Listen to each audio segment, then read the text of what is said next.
In the previous video, we had seen about the loss that is due to your non-linear scattering loss we had seen, and the fiber bend loss we had seen there.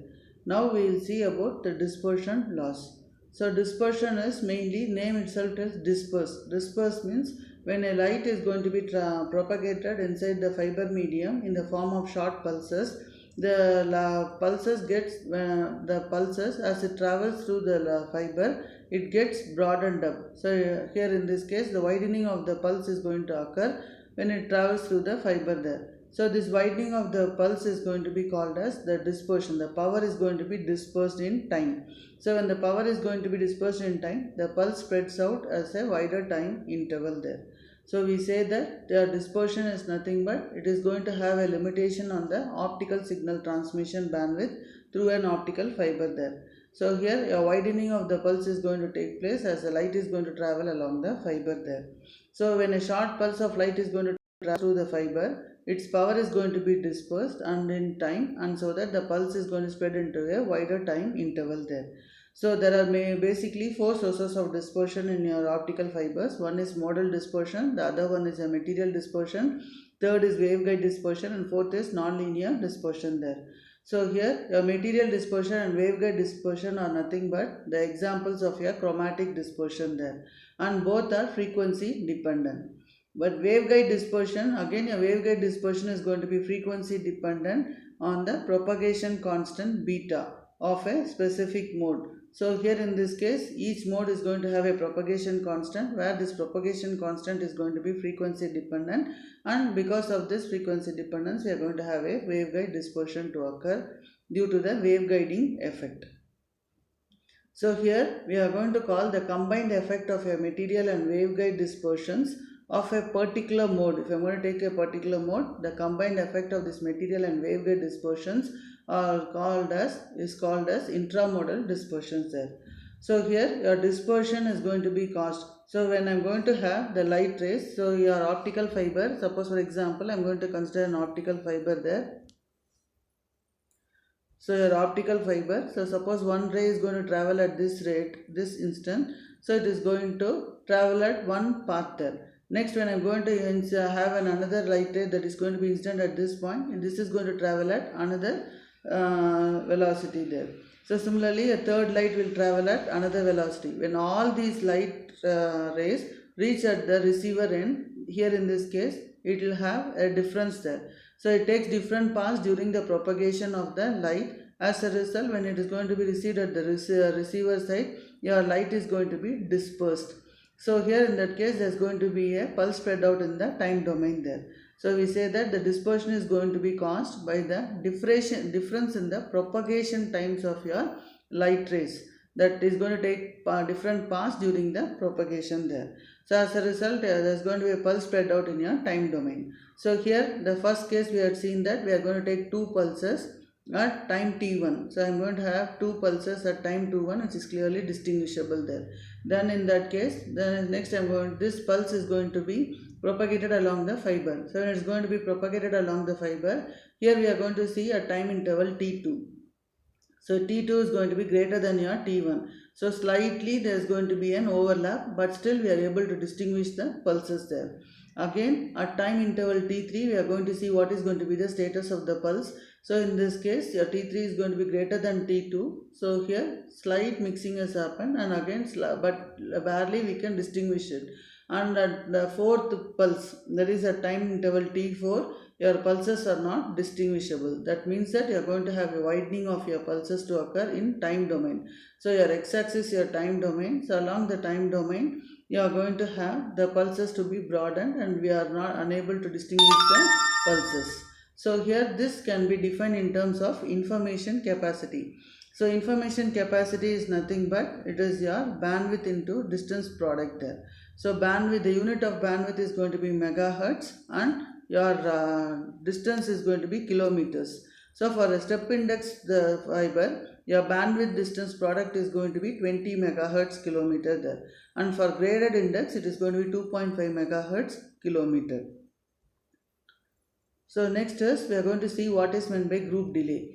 So group delay is nothing but in a fiber cable we are going to send an optical signal where our optical signal is going to have various modes. So these various modes are going to be present inside the optical signal there, and each mode is going to have a spectral components and the wavelength it is going to travel there. So here the spectral components are going to travel inside the fiber independently, and these spectral components will reach the receiver at different time delay and group delay in the direction of your propagation there. So that we can define that to be your group delay or your time delay there. So we can define it as a group velocity. Your group velocity is nothing but the velocity at which the energy in the pulse is going to travel along the fiber. So here we are going to check what is going to be the energy of the pulse. What is the velocity at which your energy of the pulse is going to travel along the fiber is going to be called as group velocity. So Vg is equivalent to dou W by dou beta.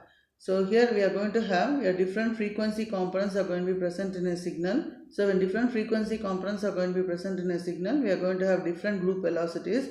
So when these different group velocities are going to arrive at different times at the destination there. So when I am going to do the digital modulation of the carrier signal, so there is going to be a dispersion of the pulse. So when there is a dispersion of the pulse, it is going to affect the rate of modulation there. So now we are going to take the difference in propagation times for two sideband is going to be taken as del tau. So del tau is equivalent to d tau by d lambda into del lambda, where del tau is nothing but the wavelength difference between the upper and lower sideband, that is the spectral width. So del tau is nothing but the wavelength difference between the upper and the lower sideband, which is going to define the spectral width there. So d tau by d lambda is nothing but the dispersion coefficient. So dispersion coefficient we can define as d is equivalent to, because it is going to depend on your length of the fiber, we can define as d is equivalent to 1 by L into d tau by d lambda, where L is the length of the fiber. Now we want to find out what is the dispersion coefficient. So dispersion coefficient is equivalent to d by d lambda. So this tau is nothing but 1 by Vg. So here we write 1 by the group velocity. So 1 by Vg. We assume that the length of the fiber is going to be 1. So in that case we can write dispersion coefficient as d by d lambda into 1 by Vg there. So Vg we know that it is nothing but the ratio of dw by d beta. So here in this case 1 by Vg is nothing but d beta by dw. So substitute it. So 1 by Vg is equal to, here in this expression multiply it by d lambda and divide it by d lambda. So if I multiply and divide by d lambda, your expression is going to be d lambda by dw into d beta by d lambda there. So here now we are going to find out what is d lambda by dw there. So d lambda by dw is nothing but, if I differentiate it, it is going to be minus lambda square by 2 pi c into d beta by d lambda there. So your dispersion coefficient d is equivalent to your d by d lambda into this value 1 by Vg. 1 by Vg is what? Minus lambda square by 2 pi c into d beta by d lambda. So we are going to measure this dispersion in terms of picoseconds per nanometer per kilometer there. So here we are going to see a multimode graded index fiber which is going to exhibit total pulse broadening of 0.1 microsecond over a distance of 15 kilometers. So estimate the maximum possible bandwidth on the link assuming no intersymbol interference. Then the pulse dispersion per unit length and the bandwidth length product for the fiber. So here we want to find out the maximum possible bandwidth. So the maximum possible bandwidth, assuming that there is going to be no intersymbol interferences, Bt is equivalent to 1 by 2 tau. So tau value they have given it as, the pulse broadening they have given the value to be 0.1 microseconds. So 2 tau means 2 into 0.1 microsecond is 0.2 microsecond. So 1 by 0.2 microsecond is 5 megahertz, the maximum possible bandwidth. Next is the pulse dispersion per unit length. So pulse dispersion per unit length is whatever is the pulse broadening divided by the length. So here pulse tau by L. Tau value is what? 0.1 into 10 power minus 6 divided by L is going to be 6.67 nanoseconds per kilometer. Next is the bandwidth length product. So the bandwidth length product can be obtained by directly multiplying the bandwidth into length. Bandwidth is 5 megahertz, length is 15 kilometers. If I multiply it, the bandwidth length product is going to be 75 megahertz kilometer there. So or alternatively, the bandwidth length product can be found out from dispersion per unit length. So dispersion per unit length is 1 by your 2 into your 6.67. So here we have found out your dispersion is nothing but 6.67 there. So 1 by your 2 into D. 2 into your dispersion is 6.67 into 10 power minus 6, that is nothing but 75 megahertz kilometer there. So here by either way we can find out the bandwidth length product. So next is we are going to see material dispersion. So in a material dispersion, what we are going to do is we are going to take a light source where this light source is going to emit lights in the form of short pulses there. So very short light pulses are going to be given as input to the fiber, and these light pulses will be traveling through the fiber through the fiber with different group delays, that is with different wavelengths there. So where the first light is going to have a group delay and with a wavelength lambda 1, and this is going to have a group delay with a wavelength lambda 2. So when these wavelengths, that is when these lights are going to be received at the receiver side, what happens is there is going to be a delay in arriving of these lights at the output side. So because of this delay, you are going to have the pulse to be spread like this. So here we can see that you are going to have the short pulse that is going to travel at lambda 1 and lambda 2. So lambda naught is going to be the center frequency, center wavelength of the spectrum there, and this is the intensity of the light initially there when it is going to travel. So here when it travels to a longer distance, after a particular distance tau, what happens is your light is going to be broadened. So when these wavelengths arrive at the receiver side at different time delay, and because of the different time delay, your pulse is going to be spreading like this there. So this is called as your pulse spread there because of the material dispersion. The name tells material dispersion. So here the dispersion occurs inside the core material there. So based on the material what we are going to use, your dispersion is going to occur. So here this material dispersion is also called as a chromatic dispersion.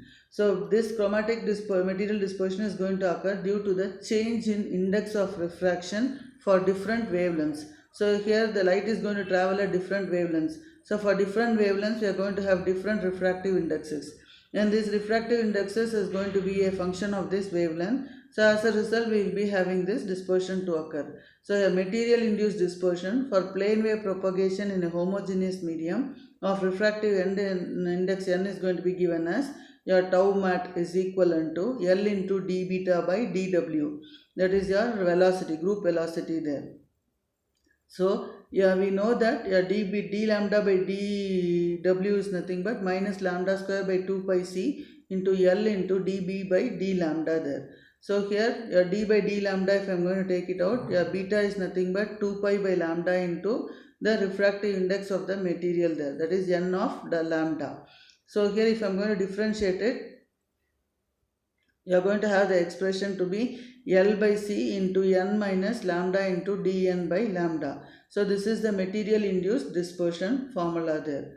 So here the pulse spread that is going to occur due to the material dispersion is going to be given as sigma g. So sigma g is nothing but d tau mat material dispersion by d lambda into sigma lambda. So if I am going to apply and simplify it, I will be getting the expression as L sigma lambda into d mat of lambda. So that is the material dispersion of that particular wavelength. So here we say that the light ray component is going to contain a component of various wavelengths. So where these various wavelengths are going to be centered around a wavelength of lambda 10. So here the time delay, there is going to be a time delay is going to be different for different wavelength components there. So as a result there is going to be a dispersion that is going to occur at the receiving end of the fiber, and this amount of material dispersion is going to depend on the chemical composition of the glass that we are going to use for transmission there. So here we can see that your index of refraction versus a function of optical wavelength. So when the wavelength is going to be increased, my index of refraction is going to be reduced. So here it is going to be reduced, it is as a function of wavelength there, where c is the light velocity and lambda is going to be the center wavelength, which is nothing but the second derivative of the index of refraction there. So the negative sign, why we are going to have the negative sign is that upper sideband is going to have a lowest wavelength and which is going to arrive before the lowest sideband because it is going to have the highest wavelength there. The unit of dispersion, as we said, it is picoseconds per nanometer per kilometer there. So an LED which is going to operate at 850 nanometers has a spectral width of 45 nanometers. What is the pulse spreading in nanoseconds per kilometer due to material dispersion? So the formula for material dispersion is nothing but d mat is equal to minus lambda by c into d square n by d lambda square. So here that for LED source, this is the total LED source, it is operating at 850 nanometers, has a spectral width of 45 nanometers. So spectral width is nothing but here we are going to find out your for 850 nanometer your lambda square into d square n by d lambda square is nothing but 0.025. We have to know for an LED source there. So m is equal to 1 by c lambda into a lambda square into d square n by d lambda square is the c value is 3 into 10 power 8. Lambda, this operating frequency, operating wavelength is 850 nanometers into this, the value is going to be your 0.025. So your material dispersion is going to be your 9.8 picosecond per nanometer per kilometer there. So after finding out your the material dispersion constant, we are going to find out what is your pulse spreading there.